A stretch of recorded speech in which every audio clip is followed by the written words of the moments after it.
Hello friends, आज मैं आपके सामने नागार्जुन की कविता अकाल और उसके बाद लेकर उपस्थित हुई हूँ। देखिए, अकाल और उसके बाद नागार्जुन की सबसे छोटी कविता है। इसमें 2 ही प्रसंग हैं।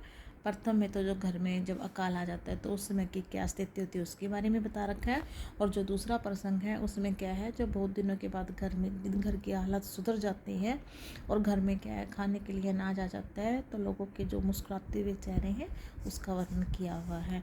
देखिए, कई दिनों तक चूल्हा रोया, चक्की रही उदास, कई दिनों तक काली कुतिया सोई उनके पास, कई दिनों तक लगी भीत पर छिपकलियों की गश्त, कई दिनों तक चूल्हों की भी हालत रही शिकस्त।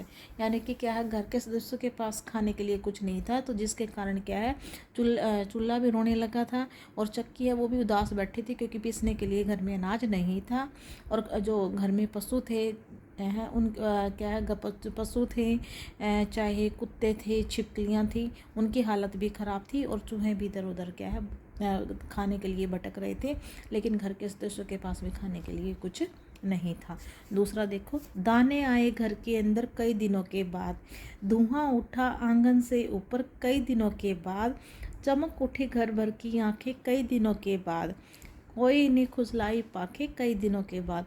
और जब घर के अंदर क्या है, बहुत दिनों के बाद अनाज के दाने आए, तो किस प्रकार सभी सदस्यों के चेहरे जो खुश हुए, उसका दर्शन नागार्जुन ने बड़े अच्छे तरीके से किया है। बड़ी अच्छी कविता है, आप भी जरूर पढ़िए। धन्यवाद।